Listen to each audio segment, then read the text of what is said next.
As we do on a Monday, we like to check in on this week's political agenda with the Australian Christian Lobby. Christopher Brohier is the Australian Christian Lobby State Director for South Australia, the Northern Territory and Tasmania. Christopher, a special welcome back to 2020. G'day, Neil. Good to be back. And hi to everybody who's listening in across this wide brown land. Hey, Christopher, let's start the one we've been talking about quite a lot, especially over this past month, Calvary Hospital. And your new leader, the CEO, Michelle Pearce, was on Sky News late last night discussing the Calvary Hospital takeover. It's got lots of implications, one of those about religious freedom. Give us your impressions as to what's been developing. So, as people may know, Neil, and as you may know, the ACT government passed extraordinary legislation in May to enable them to take over Calvary Hospital before they paid any compensation. And they walked in on the 3rd of July and they took it over. It's very reminiscent of other totalitarian regimes. And the first thing they did, practically, was to take down the cross, and which was on the building. Now that's symbolic because there's a lot of evidence that suggests that this was an ideological takeover because of Calvary's stand against the killing of babies and also assisted suicide.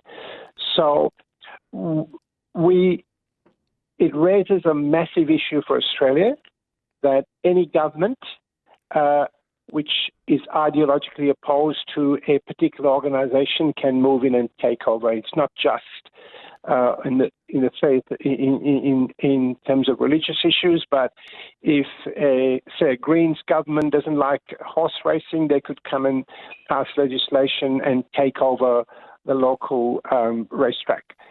It's a massive issue, and Senators Canavan and Pocock have set up and through the Senate an inquiry for the Senate to consider a bill which will force the ACT government to conduct a proper inquiry and expose the motivations behind this totalitarian takeover. It's a really important issue. So we had a webinar last week on Thursday. There were about 1,300 computers that logged on, and so we reckon about 2,500 people to encourage people to write in submissions on this issue to this Commonwealth inquiry. And Michelle was on Sky last night talking about it, the importance of freedom of conscience. This raises an issue that goes to the heart of Australia. The issue is not so much how much money we have, but what's at our fundamental core? Is it freedom, the freedom to think, the freedom to believe, or is it simply being dosed up and said to live a quiet life looked after by the government and then we die? Life is more than materialism. Christopher, let me just come back to something you said, and just to reflect on this for a few moments, because whenever we use these words, authoritarian, and listeners will have heard you say the word totalitarian, and when we apply these to governmental context in Australia, it just doesn't feel right. It doesn't sit with the way we think we ought to be. But just to reflect on something here, because when we use that terminology, it's challenging. But from my understanding, I'll get your clarity here, but so aggressive was the takeover of the Calvary Hospital in Canberra that into the legislation, the ACT government had written in there the allowance for the deployment of police to use force as was reasonable necessary to gain control of the facility. That is something that does sound to me like it's authoritarian. It does sound to me totalitarian. Is it too big a stretch when we use those sorts of words? Do we have to be cautious about those words when we use them in Australia? What are your thoughts here? I think I use the word totalitarian advisedly. This legislation, the ACT government suspended the normal committee process. So they rushed it through. There wasn't the normal review process that the ACT standing orders in Parliament require them to do. And so they introduced it at, I think, at the beginning of May. It was passed by the end of May. This was a determined totalitarian push to take over. And the legislation extraordinarily provided that they go in on the 3rd of July and take over before compensation was agreed or paid. So Calvary still has not got any compensation. It's lost its 99-year lease. It's lost its intellectual care and of the people. It's lost all of that it had built up over 26 years of good service. Gone, and they haven't got any money yet. That'll be paid. That'll be worked out. But if you look at it in that context, it is a totalitarian, the act of a totalitarian regime that is not open to scrutiny and just push this through. And when we talk about a religious voice in all of this, sometimes we think about religious freedom, and we might be able to say that the attack on religious freedom has been about silencing the Christian voice in debate. But this is taking things to a whole new level. The thought of a hostile takeover of the assets of the church to silence religious freedom. It is a whole new level, this, isn't it? Absolutely, and it's all of us, because if the ACT government, for example, decides that they don't like your position on climate change or horse racing or anything else, who's to stop? This applies to all of us. And therefore, it's really, really, really important that we keep talking about this. The ACT government and others would like to say, well, game over, just move on. But we have to keep talking about this, have to keep shining a light on this ideologically driven move to take over a hospital running well because its philosophy was opposed to the philosophy of the government. So now at a federal level, which is above the ACT level, because when you've got territories, they come under jurisdiction federally. So now this inquiry by the call for an inquiry by the AC into this whole issue, Senator Canavan, and this is something that everyone right around Australia can participate in, making a submission to what this ought to what sort of outcome ought to happen here. Yeah, everyone can take over. So we've got on our website www.aco.org.au/campaigns, and there's a specific tag there line which will take you to the Calvary inquiry, and so jump on if you're listening and have a look at that, and there'll be some notes about some of the things you can think of saying. But it's really important that we let the Senate know that the whole community across Australia, from Hobart to Darwin, is concerned about this. We really need to show that for us, freedoms are important, the freedom of conscience, but the freedom for truth. If that goes, there's nothing left foundational in the country. Okay, and how much traction do you think this issue is getting in mainstream media? Christopher, sometimes the sorts of things we talk about, and I have conversations, people have got no idea what's going on behind the scenes, and you don't know unless you're listening into Christian media. Is there any traction for this in mainstream media that's going around the nation? There was, up to the point of Calvary takeover. There was Canberra Times was involved, the Australian was involved. As always, the media attention switches from the issue of the day to another issue of the day. So it's up to us to keep talking about it. It's good that Sky is involved in it, but Sky is a fairly small portion of the media market. So we have to keep pressing this. And this is one area that the inquiry is one area where we can keep doing that. And it's instructive that Senator Pocock, who traditionally doesn't side with people of faith on some of these issues, has been, along with Matt Canavan, have been the proponents of this inquiry because he's received such a lot of feedback from his electors in the ACT. All right, still plenty to talk about on this issue, but for listeners, the ACL website, acl.org.au, and you'll find a link there to how you can make a submission to that inquiry. Hey, let's touch on something in your neck of the woods. Love Adelaide had an annual gala ball last Saturday. What's happened there, and what's so good about that Love Adelaide organisation? So, Love Adelaide are the promoters and those who put on the Walk for Life, which we've held here in Adelaide for the last 4 or 5 years. And they had a gala event on the weekend. But the national implication of this was that Senators Antic and Babet were there. Babet from Victoria and Antic from South Australia. The keynote speaker was Senator Babet, and he talked about their Born Alive bill, which is currently before the Senate, and there's an inquiry in relation to that, a Senate inquiry. I think submissions may have closed, but you can check the ACO website, www.aco.org.au. But he gave a very impassioned speech.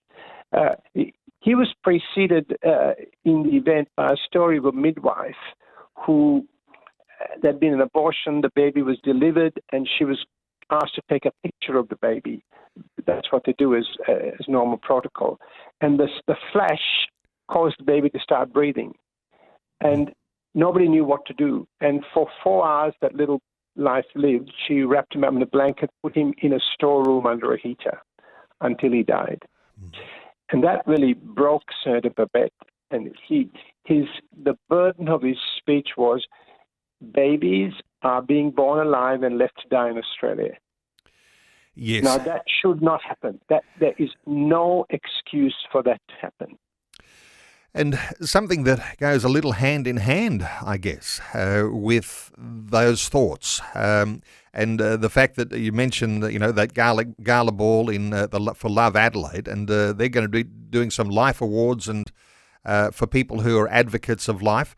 But you've got a Baby Booties program, and I know that lots of Vision listeners and supporters of the Australian Christian Lobby have been busy knitting and sewing to get those baby booties ready for a visual protest that's been planned. What's the latest update there?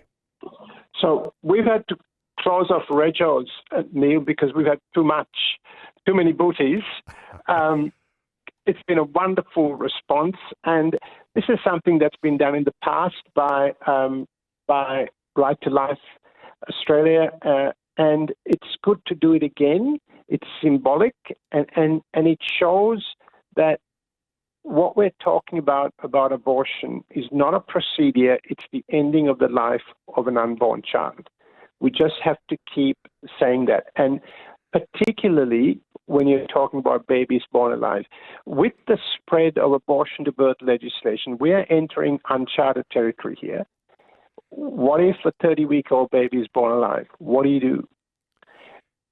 So we have to keep talking about this, and the Booties campaign is a means of visually demonstrating that this is a life. This is a real living baby. Is there a date that is set for this visual protest? You know when that's likely to happen, Christopher? I think it's in the next few weeks. It'll be, I think, so I don't have the exact date, okay. I'm sorry. We'll be watching this space. Yeah. and And then we'll donate them to other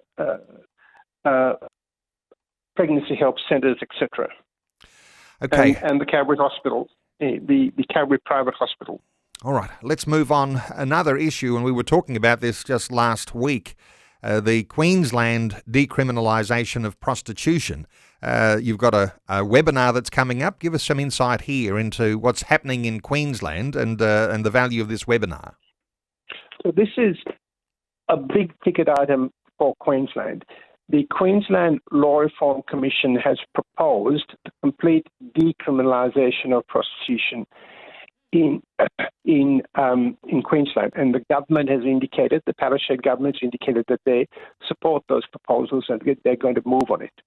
So just to put that into context, prostitution is now legalised in in Queensland, so you can have a registered brothel. Most of the brothels are unregistered, and so the Queensland Law Reform Commission's response is, well, people are ignoring the law, therefore it's safer if you don't have the law, and there's going to be no regulation, and it's going to be safer for women, they say. That is just nonsense in their reasoning. What you'll have is an unregulated regime, and the profit motive that will enter in even more. That will drive up demand, and the supply will come from trafficking. That's the proven example around the world. You decriminalise, you increase demand, you increase trafficking. That is the direction the Palaszczuk government wants to take Queensland. It also means that there could be brothels everywhere in your street, next to a school. The only control will be planning laws, and there'll be no regulation. There could be in the local park women hanging out or men hanging out, seeking for custom. This is a significant issue for the well-being of our kids, our young women and our young men in Queensland. So we're running this webinar on the 24th of July. Rob Norman, the ACL State Director for Queensland, will be leading it. So jump on, get on the website, register, because we need to make a big noise about this, a massive noise. The Palaszczuk government is unpopular electorally. We need to tell people that they should be even more unpopular, really. Not that we're party political, but this is bad legislation. It's a bad idea, and we need to make that very, very clear. All right, and so for listeners, the ACL website, acl.org.au, and note the dates there, that 24th of July webinar, and also on the 16th of September too, there's going to be a conference featuring Rob Norman, the Queensland State Director, in Queensland. And Christopher, you're hosting an event that's coming up for mid-year, an update for South Australian supporters on the 20th of July. What's that one all about? So the 20th of July is a mid-year update. We planned this right back at the start of the year to let supporters know where we're going, where we've been, where we're going. There's a lot to talk about, and emails have gone out. And so if you're listening in South Australia, register and come along. We'll have a good time. There'll be some MPs speaking, and there'll be other updates from the work of ACL in South Australia. If we can just revert back to that conference on the 16th of September, it's a group called Women Ending Exploitation by Prostitution. It's their conference, but Rob Norman is speaking at it, the ACL Queensland State Director, and there'll be other really interesting speakers like Letitia Shelton from City Women. So there'll be an email coming out on ACL in the next little while. Keep a watch on that, and if you're in Queensland, register. It's another plank in this campaign against the decriminalisation of prostitution in Queensland. And I just urge Queensland listeners to think this is the issue that's most important coming up to this election, because it's the future of our kids, our young women and young men. Okay, well, there's lots of dates and submissions and inquiries and all sorts of things for listeners who are saying, well, what were the dates again? Well, let me point you to the Australian Christian Lobby website. You'll get some details there. You'll find some links, whether it's the Calvary Hospital and the inquiry that's been called for there, or whether these other webinars and special events on the other issues. acl.org.au. Christopher Brohier, special honour to you and all the team at the Australian Christian Lobby. You're working hard, you're doing good work, and you're drawing attention to some really important issues that everyone listening to our conversation today is no doubt thankful that they have a little extra light on some of the challenges that we are going through as a nation and then down into individual states and territories. acl.org.au. Christopher Brohier, thank you so much for your update today on 2020. Thanks, Neil.